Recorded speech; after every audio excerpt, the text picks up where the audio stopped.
ராயன் தனுஷ் கதாநாயகனாக நடித்து இயக்கியிருக்கும் படம். இது ஒரு கொலைகார குடும்பத்தின் கதை.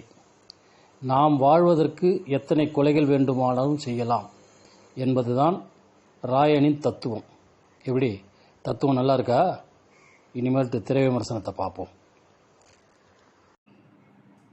தண்ணீர் டிவி பார்வையாளர்களுக்கு வணக்கம். நாம் இன்னைக்கு ராயன் அப்படிங்கிற ஒரு படத்தை பற்றி பேச போகிறோம். இது தனுஷ் அவர்கள் கதாநாயகனாக நடித்து இயக்கியிருக்கிறார். இந்த படத்தில் செல்வராகவன், எஸ்.ஜே. சூர்யா, அப்புறம் இவர் சந்தீப் கிஷன், அப்புறம் காளிதாஸ் ஜெயராம், துஷாரா விஜயன், அருணா பாலமுரளி, இப்படி பல நட்சத்திரங்கள், சரவணன் உட்பட பல நட்சத்திரங்கள் வச்சுருக்காங்க. ஏ.ஆர். ரகுமான் இசையமைச்சிருக்கிறார். இந்த படத்தை என்ன கணக்கில் இவர் படம் பண்ணியிருக்காரு அப்படின்னு சொல்லிட்டு பார்த்தீங்கன்னாக்கா, தப்பு செய்கிறவங்களுக்கு நிரந்தரமான வாழ்க்கை கிடையாது அப்படிங்கிறது தான். நல்லபடியாக வாழணும் அப்படின்னு நினச்சா கூட வாழ இந்த சமுதாயம் விடமாட்டேங்குது.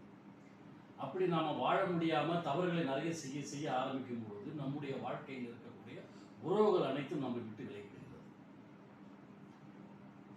அப்போ நாம் தனிமைப்படுத்தப்பட்டு நம்முடைய வாழ்க்கையில் எந்த சம்பவங்களும் சந்தோஷமாக நடக்க முடியுது அப்படிங்கிறது தான் இந்த கதை மூலயமா தனுஷ் அவர்கள் சொல்லியிருக்காரு. இதில் ஏ.ஆர். ரஹ்மானுடைய இசையில் பின்னணி இசை மிக சிறப்பாக இருக்குது, பாடல்களும் மிக சிறப்பாக இருக்குது.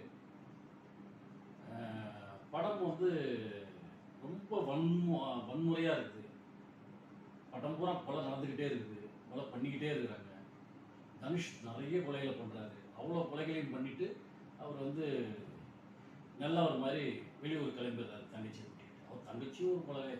அந்த குடும்பத்தில் இருக்கிற 4 பேர், இந்த காத்தவராயன், முத்துவேல் ராயன், மாணிக்கராயன், துர்கா என்ற அண்ணன் தம்பிங்க 4 பேர், அண்ணன் தங்கச்சியோடு சேர்த்து 4 பேர். அவங்க 4 பேருமே நல்லா வாழணும்னு ஆசைப்பட்டு வாழ முடியாமல் 4 பேருமே கொலைகாரங்களாக ஆகிறாங்க. இப்படி 4 பேருமே கொலைகாரங்களாக இருக்கக்கூடிய அந்த குடும்பம் நிம்மதியாக வாழவே முடியல. முதல்ல சின்ன வயசுலேயே ஊரை விட்டு ஓடி வந்தவங்க ஒரு இடத்துல வாழறாங்க. கடைசியில் இங்கேருந்து வாழ முடியாமல் சொந்த தம்பிகளே கொலை பண்ணிட்டு தங்கச்சியை கூட்டிகிட்டு தங்கச்சிக்காக எல்லா கொலைகளும் செய்வதாக காத்தவராயன் கதாபாத்திரத்தில் தனுஷ் அவர்கள் நடித்திருக்கிறார்கள். நடிப்பவர்களும் இந்த படத்தை இயக்கியும் இருக்கிறார்கள். இப்படி ஒவ்வொரு காலகட்டத்திலும் தன்னுடைய வாழ்க்கையிலே நிம்மதியான வாழ்க்கையை வாழ வேண்டும் என்று நினைத்தாலும் இந்த சமுதாயம் வாழ விடவில்லை என்பதைத்தான் இவர் கூறுகிறார். சுயநலமோடு வாழ்பவர்களுக்கு சிறந்த ஒரு வாழ்க்கை அமையாது என்பதையே இந்த படத்தின் கருவாக இவர் எடுத்து வைத்து சொல்லியிருக்கிறார் என்பதுதான் உணர்த்துகிறது. இவர் இருக்காருங்களா, இயக்குனர் லோகேஷ் கனகராஜ், அவருடைய படங்களை பார்த்து ரொம்ப பாதிப்பு ஏற்பட்டிருக்கு. அந்த பாதிப்பு முழுக்க இந்த படத்தில் தெரியுது. மிக சிறப்பாக இந்த படத்தை எடுத்திருக்கிறார். அனைவரும் திரையரங்கில் சென்று இந்த படத்தை பார்த்து வெற்றி படமாக்கும்படி கேட்டுக்கொள்கிறேன். நன்றி, வணக்கம்.